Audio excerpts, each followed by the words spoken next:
times I've done this sort of thing, whether it be for photography or video, other things, kind of in my head, but not really written it down. So I spent a lot of bits of time the past few weeks writing down notes, trying to avoid stumbles. And we often think of who, what, where, and when, but in this case, what it's more going to be is a matter of what, who, where, and how. And I'll get to that in a moment with the checklist ideas. And what you want to try to do, depending on what your project is kind of come up with your own checklist. The blue sheet and the white sheet may give you some ideas of what to do. It depends first on what you want your final product to be. It might be something just very quick, informal, impromptu, in which case you may not need much of a checklist except to make sure that your camera or cell or whatever device you're using is working properly and that you have enough battery endurance right now for whatever you want to do, and find a spot and just wing it. But if you're looking for something with a perhaps more professional result, if you will, or for a certain purpose, maybe for somebody else, or videoing an event, or somebody's speech and setting, then there are a lot of different things that hopefully a checklist such as this will help you accomplish. So first, think about what it is that you want to accomplish. If you've got a big project in mind, what are some of the things that you want to make sure you get done? Is it a one-shot kind of thing that you're going to be doing with an event, or are you going to be able to have a big block of time, an isolated area, or maybe even go back and redo parts of it? So if you go through the checklist, it might not seem like something you normally have, but there might be times when you have more than one person on camera. So think about that. And so, tell us how that makes a difference. Well, for example, if you were doing just one person speaking on stage, you're thinking, okay, or maybe for some sort of short video, is it just essentially a talking head shot, maybe with enough room for gestures? Is it going to be full length? Are you going to be walking around? If you have two people, say you're doing an interview, how do you want to cover that? Sometimes one of the best ways to do it is if you can edit it afterwards and have, like, you can always use two cameras, one for each person. Otherwise, you're going to have to pan between two people or back off enough to cover both. And what angles do you want these people standing or sitting at? Are you going to be shooting face on, quarter? And you may want to try several different ways. It depends on how much time you have, and is this kind of a one-shot kind of thing where you want that interview to be fresh and not have to reshoot part of it with people talking about the same questions or not. The other issue is if you're shooting in front of an audience, a speaker in front of an audience, do you want to include the audience at all? And how do you want to do that? It also brings up the distance you want to be away from your speaker and how you're going to be zoomed in. Yes? Do you have like a way to, like, you know, how am I trying to say this? Like a checklist, so to say, to like when you should do those certain things? Like when you want to add the audience, when you don't want to add the audience? Does the light take effect? Like when should you and when should you not do those certain things? I think that's a judgment based on the context and the purpose of the project. Okay. There are issues, there's pros and cons to including the audience. One of which, in fact, I just thought of this morning, camera placement and angle. Is the stage high or low? Are you up above the speaker? Are you above the audience enough? Because if you've got if you want to be shooting over the audience at the stage, and somebody gets up in front of your camera, you know, how do you want to avoid that situation? You either be high or off to the sides, or you can use maybe 2 cameras.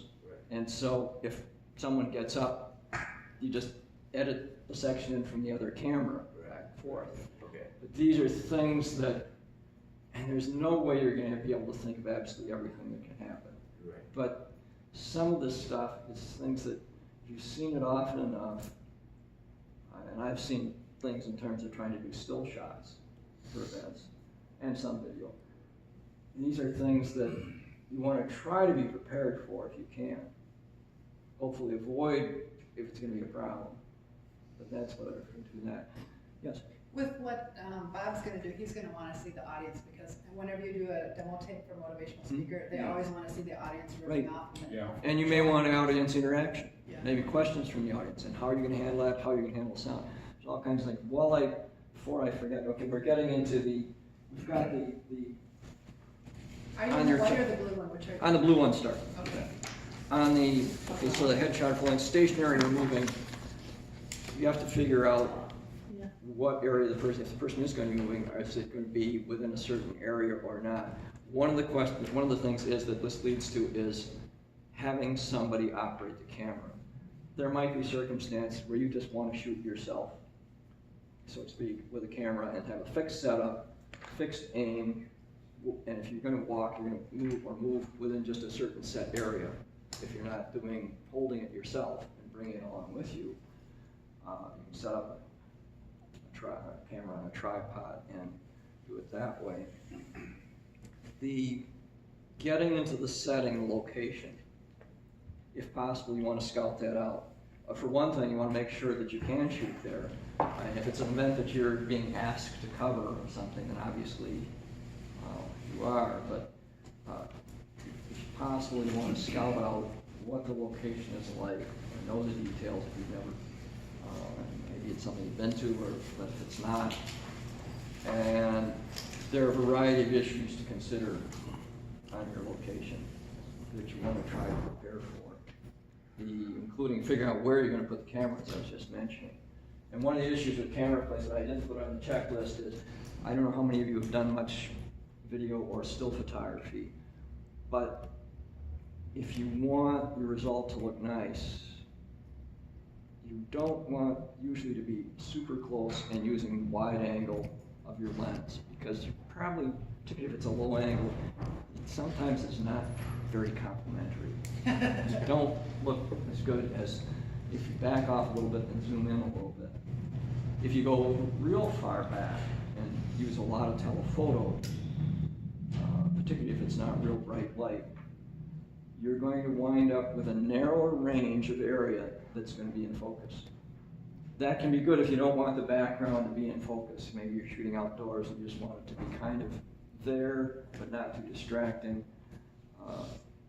But beware that, and if you have autofocus, presumably if it follows the person, that's going to be okay. But just beware that that exists. So it does matter how far away you are from the subject is from the camera.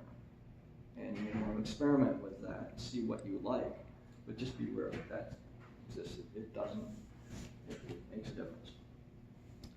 Jim, you have about 5 minutes. Okay. Can you touch on some other things? You have your lighting. Okay. I think lighting, well, I'll touch on that very briefly, but more I want to just touch a little bit on camera equipment, sound equipment, and so forth, and what the issues are. Because know what kind of camera you're going to use. You may want to use more than one. Make sure that your operator knows how to use it, has all the right gear. Make sure you've got backup batteries or a power cord. That can be an issue as far as when you can use a power cord and having a long enough one, can you move around? Because there might be circumstances where you need to move the camera as you shoot the video. But microphones, I want to touch on that briefly because I don't think anyone else is doing a presentation today that's going to involve microphones. Not me. No. Many cameras have built-in mics. Your cell phone does. But there can be issues with that. Particularly if you're using, here, let me grab this guy for a second. Any regular video camera, dedicated video camera, or a still camera that has video capability. Some of them have good mics, some of them don't, but the issue is you can get, with some cameras, and you need to check it out in advance, particularly if you're far away, it could be an issue anyway using the on-camera mic. May not be very selective, you may get noise. But some cameras, either the focus motor or the autofocus motor, or both, can make a noise that can get vibration can get transmitted through the camera body and will get picked up on your audio. So if all possible, you're better off using an external mic that plugs into the camera, or might be a cordless one with radio type. Bluetooth might be an issue, but with delay, I don't know, you want to check that out if you're ever using a kind of Bluetooth connection. But an external mic, we could spend 20 minutes or more just talking about the different mics, but you probably want to look into an external mic if you don't already use one. Also, too, I have a digital recorder here, a microphone, quality HD sound. So in situations like that, I do a lot of open mic stand up. So I'll shoot myself on my phone. Of course, the sound's going to be lousy. And so when I go to edit, like if maybe you're using Power Direct, I'll have the raw footage from here. I'll clip that sound out, slide my good quality sound up to sync it up to the mouth. So now I got quality digital sound with the video. Syncing can be an issue in that, but if you need good audio, you need to go a different route oftentimes than just using the mic and the camera. That covered. Let's go on to we want to talk about lighting a little bit and location and related issues. You've got about 2 minutes, Okay. Jim. All right, we'll get to it quickly. If you go to the second sheet, Thank you for all the work you put into this, by the way. This is another way of looking at a checklist where you separate out what's going on indoors and outdoors. When you're talking about location and background, by the way, how many of you are familiar with green screen technology? A little. Okay. One of the things to be aware of with it, and that's basically what it is you, instead of having a regular background, and you want to avoid and plan ahead so that you don't have a distracting background if it's going to be a problem. Green screen allows you to substitute any background you want. It drops out anything that's green and puts in whatever you plug in from another channel, if you will, or another camera. The problem with that is if you've got more than one person, you've got a guest or something, you have to make sure that they know, and it's the same is true with other backgrounds as far as losing it, but with a green, if someone wears anything green, it can cause a sudden, strange image. Unless you want a strange. Unless you want to. If you want to do floating head, so we're if you want to do floating heads, if you want Harry Potter, it's like the cloak of You invisibility. might make it your animated video. But you might not want any kind of strange things happen. I've seen video of someone who suddenly had to fill in for the weather, and they were wearing something green, and so there's a sudden strange window. In the middle of them. Okay, lighting. We could spend a lot of time on lighting too, but you're going to want to consider what lighting is available. If you're doing a lot of this kind of thing, bring your own lighting equipment. You usually want at least 2-point light source plus maybe a highlight. But if you can't place lights real well, you might want to look into what's called bare bulb lighting.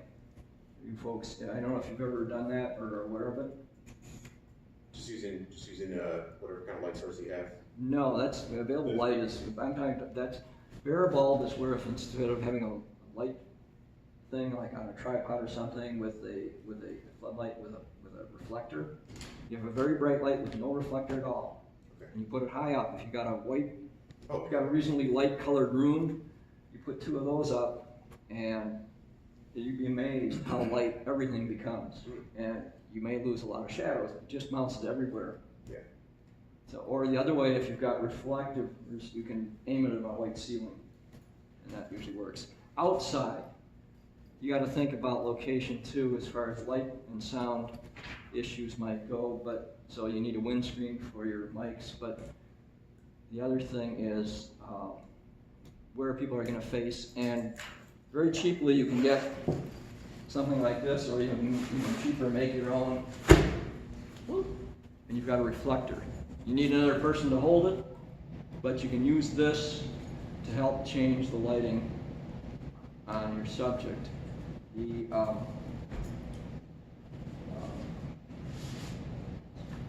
Those are just some of the many things, and I'd be happy to talk to people after the session, including issues about how to mount your cameras and why, different approaches to that, and why you definitely want to have that available.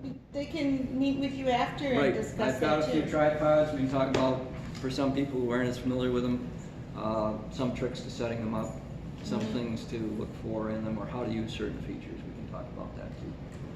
Questions at this point, just about just checklists and things to consider. Yeah, I know it's a kind of a shotgun kind of approach in the presentation this morning about that, but just the big objective I wanted to accomplish today is to help you start thinking about planning if you want a polished as opposed to a very impromptu kind of product at the end. I guess maybe it sort of reminds me of, I was thinking way over of, probably it was Yogi Berra said, if you don't know where you're going, you might wind up somewhere else.